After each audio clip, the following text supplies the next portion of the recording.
Probably the biggest common problem that I hear when orchestras are playing Gauntlet at a contest, festival, or evaluation are that some orchestras will play this with just out any dynamics at all.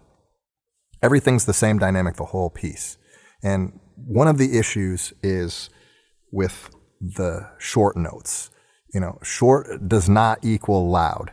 And if we're playing with too heavy articulations here at the beginning, everything just comes off really loud, and we start sort of at the maximum of what we can do, and then there's not a lot of contrast from there. Another issue that I hear is like in places like rehearsal 10, where there's balance problems. It's supposed to be mezzo forte and cellos and basses, mezzo piano and viola, second violin, first violin. They've been mezzo piano since rehearsal 5. But sometimes I just can't hear the cello bass line. One of the reasons why I can't hear them is because, violins are too loud on the string. So we might want them to get them to play softer and in bowing lane 4 so they have more of a blending tone. And then cellos, basses, I'll have them play in bowing lane 2 so they can play with more of a projecting sound.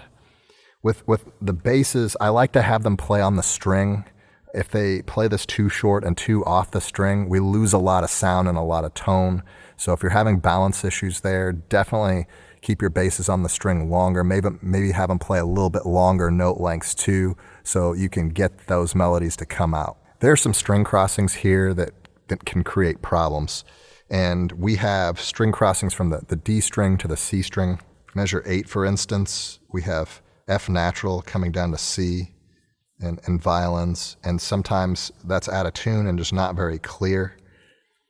And we need to make sure that our students' shoulders are rotating so that we don't go flat on those Cs. A lot of times those Cs end up flat, and when we go back up to the E again, sometimes we go sharp on the E's, so be careful there too.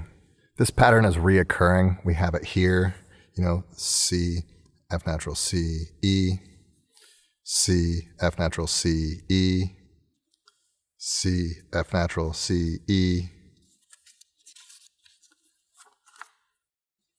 C, F natural, C, E,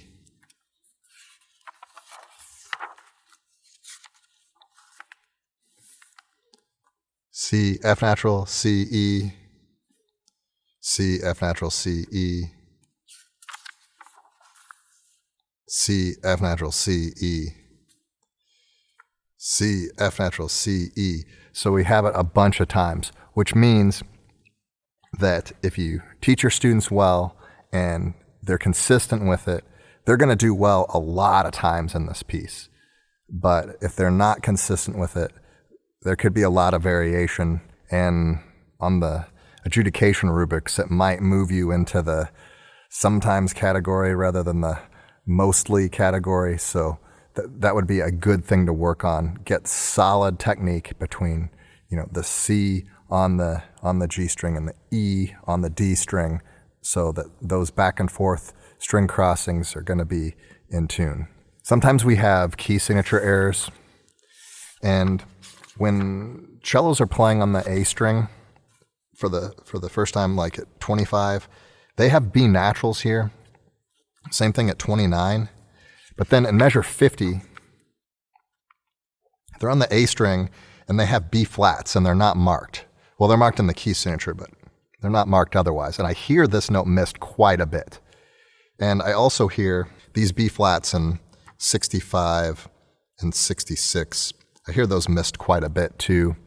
And that's kind of not great. So just double check those, make sure that they're playing low ones for those, because cellos don't play low 1 on the A string nearly as much as the violins and violas and basses. If you rehearse this piece chronologically, it could be more of an issue than if you start with the melodic section, from 56 to 73. That's going to give everybody the exposure of playing with these finger patterns, and then they're all going to have that expectation playing B flat. And then when you go through it from the beginning and, cellos start to get B flats, then you can say, hey, that's B flat just like it was here. At 95, we get a section where it's really the only section of the piece where we have any sort of E-string material. And it can really expose your students' E-string technique if they don't have great technique, because their whole notes, if they don't use enough bow, it's not going to sound great. If their bows aren't straight, it's going to sound pretty bad. If they don't have a good bow path because of their setup, it's not going to be good. If they don't have a good left-hand shape, it could be a disaster. You also, if you're programming Gauntlet, you might be teaching students that don't have the highest quality instruments in the first place. You might have a first violin section that has some just old rusty red label E strings. You might have them playing on glassier bows that haven't been rehaired since the bow was made. They might be playing with really cheap fine tuners, and they might be playing on instruments that are so glossy that you can see your reflection in it. So if they're playing on equipment that's not so good, you're going to have to do everything that you can to make up for that. Now, you can reduce the number of players that are on the top part when you play the VC. You don't have to split them up 50-50. You can put 1 or 2 players on there, and that should be plenty to cover that part. I would also really recommend that the players that you put on there can really help soften some of the edge, especially if they're playing on cheaper violins. They can take some of the edge off a little bit by adding some vibrato to it. That's going to help quite a bit if they can do that. So this is my take on Gauntlet. I think it's a fun piece, and I think it's one of the easier pieces that meets the grade 3 requirement on the PML. If you're not in Texas, your mileage may vary with that, but I think there's a lot of reasons to program this piece with a developing group. I think the students are going to love it. I think that there are some challenges in here, but they're the same challenges throughout the piece. Once you teach those techniques, those problems are going to be solved, and you're going to have a successful performance. It's a shorter piece, and the techniques that they're going to be uncomfortable with come back quite a bit. So it gives them a lot of repetitions so that they can get really good at those techniques and really do well at their contest, festival, or evaluation. Hey, if you're having trouble with one of the spots here in Gauntlet, you can leave a comment in the comment section below, and we'll try to help you with that and develop better strategies for how to rehearse with your group. Also, if you've played Gauntlet before and you had some parts where your students were really struggling with something and you found a really cool tip or trick to help with that, please drop a comment in the comment section below, and we'd like to learn from you as well.